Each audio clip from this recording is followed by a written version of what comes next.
दोस्तों अक्सर शादी ब्याह सड़कों बस ट्रेन आदि में नेक मांगने वाले किन्नर को आपने जरूर देखा होगा। पर क्या आपको पता है कि ये किन्नर आखिर कहाँ रहते हैं, ये किसकी पूजा करते हैं और क्या इनका भी विवाह होता है? वाकई इनके आशीर्वाद में किसी की भला करने की शक्ति होती है?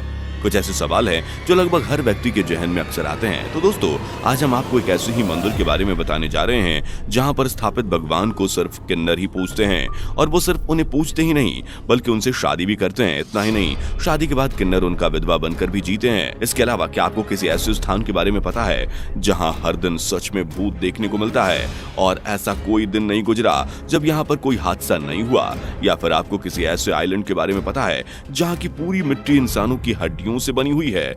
यूं कहा जाए तो ये पूरा आइलैंड ही इंसान के कंकाल से बना है। अगर नहीं पता तो कोई बात नहीं, आप हमारे साथ बने रहिए वीडियो के अंत तक, क्योंकि आज हम आपके सामने कुछ ऐसे ही रहस्यमयी जगहों को पेश करने जा रहे हैं। तो चलिए आज की इस वीडियो की शुरुआत करते हैं और जानते हैं आखिर कहां पर स्थित है ये जगह और क्या है इसके पीछे का रहस्य। इरावन देव मंदिर, तमिलनाडु। इरावन देव को किन्नरों का देवता माना जाता है, इसलिए दक्षिण भारत में किन्नरों को अरावनी के नाम से पुकारा जाता है। कई जगहों पर लोग इसे इरावन के नाम से जानते हैं। अरावन देवता महाभारत के प्रमुख पात्रों में से एक थे। युद्ध के दौरान उनकी महत्वपूर्ण भूमिका थी। तमिलनाडु में मौजूद इस मंदिर की सबसे अनोखी बात यह है कि यहाँ पर अरावन देवता का विवाह किन्नरों से किया जाता है।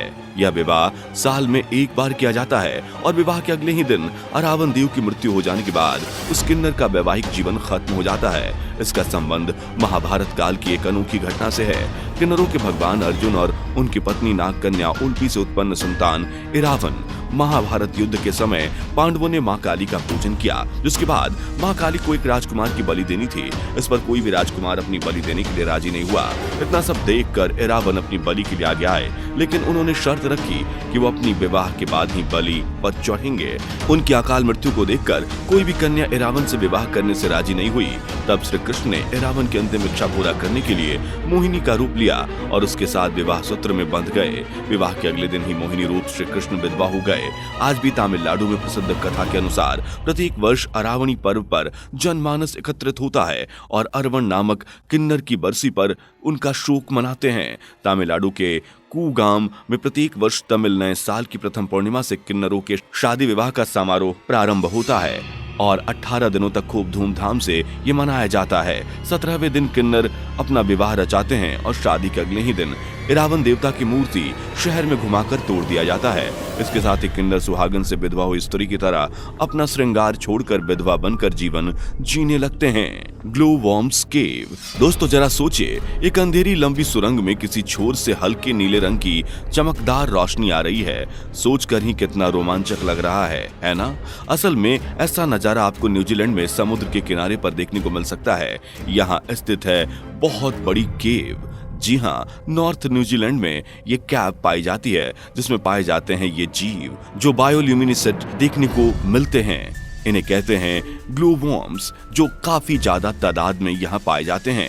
ये ऐसे स्पीसीज होते हैं जिनकी खासियत होती है इनके अंदर से निकलने वाली नीली रोशनी, जिसे देखने के बाद ऐसा लगता है कि मानो गुफा के अंदर कोई जगमगाती हुई लाइट लगा दी गई है। दरअसल ऐसा इसलिए दिखाई पड़ता है क्योंकि यह जीव एक रासायनिक प्रक्रिया करते हैं जिससे इनके अंदर एक रोशनी पैदा होती है। यह रोशनी वो अपने शिकार को आकर्षित करने के लिए पैदा करते हैं। इस दौरान ये सिल्क जैसे लंबे जाल बुनते हैं ताकि इसमें फंसने वाले जीव का वो शिकार कर सकें। ये जीव जितने ज्यादा भूखे होते हैं उतनी ही ज्यादा रोशनी पैदा करते हैं। इसे देखने के लिए पर्यटकों का तांता लगा रहता है। इन गुफाओं की खोज 18वीं सदी के अंत में हुई थी। Island of skeleton. दोस्तों इस दुनिया में कुछ ऐसे स्थान हैं जहां जाना और मौत को बुलावा देना एक ही बात है। ऐसी एक रहस्यमयी जगह है पोवेगिलिया आइलैंड। इटली में स्थित पोवेगिलिया आइलैंड दशकों से वीरान सुनसान टापू है, जिसके बारे में इटली सरकार का कहना है कि ये प्रतिबंधित होने के बाद भी अगर कोई शख्स यहाँ जाता है तो उसकी जिम्मेदारी खुद की होगी। दोस्तों पोवेगिलिया आइलैंड वेनेसिया झील के उत्तर में बसा हुआ है जो वर्षों से वीरान पड़ा है। कहा जाता है कि कई वर्ष पहले पोवेगिलिया आइलैंड पर तकरीबन 1,60,000 प्लेग के मरीजों को मरने के लिए छोड़ दिया गया था। इतना ही नहीं बल्कि यहाँ पर मरीजों को मौत से पहले उनके रूह कपा देने वाले टॉर्चर भी किए जाते थे। आपको बता दें कि जब यहाँ मरीजों की संख्या बढ़ गई तो लाखों बीमार लोगों को यहाँ जिंदा जला दिया गया। जो लोग मर जाते थे उन्हें वहीं दफना दिया जाता था।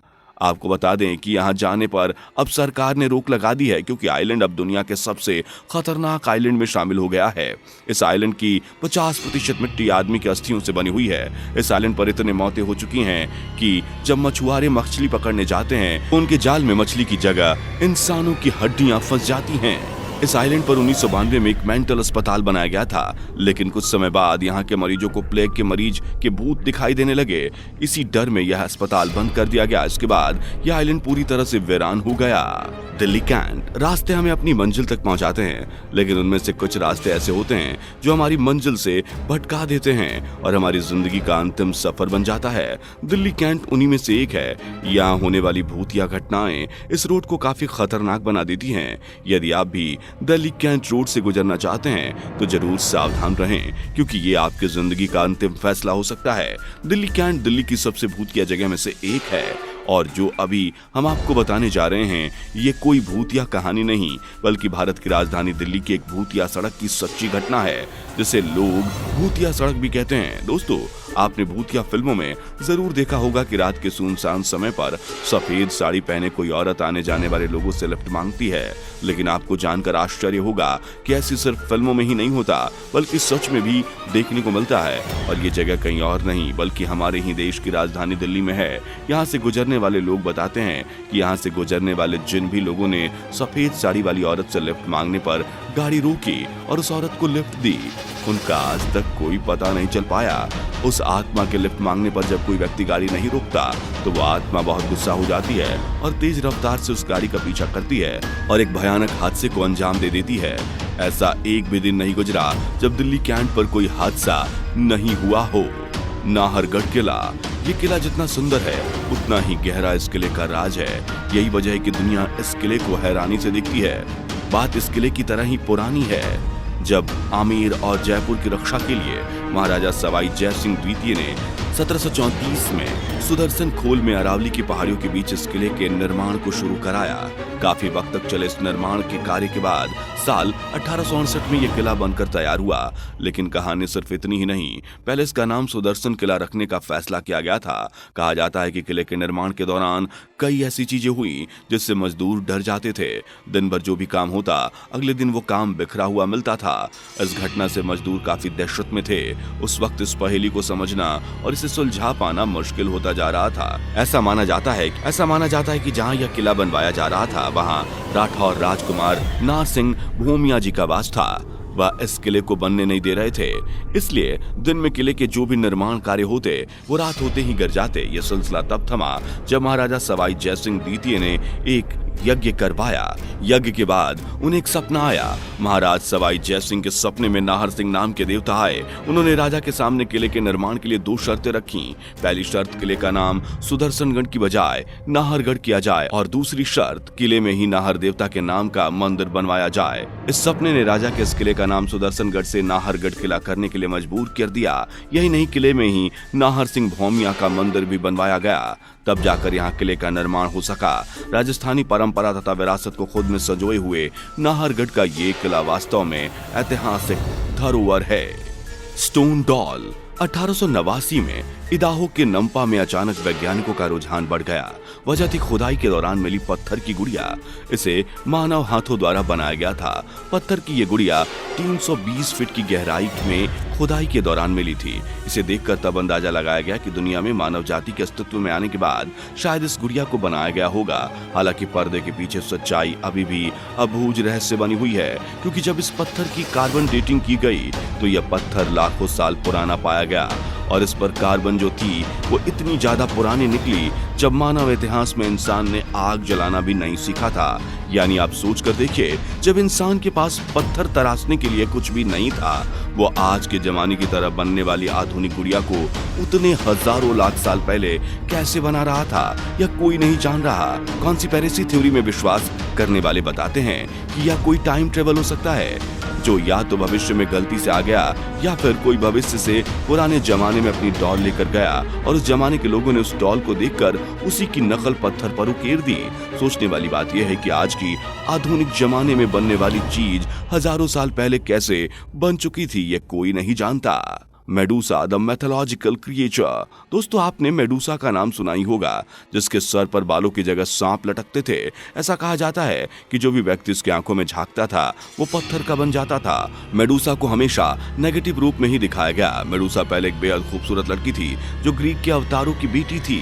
उसकी यह दुर्गति ग्रीक की देवी हथीना की वजह से हुई, जिसने उसे एक जानवर में बदल दिया।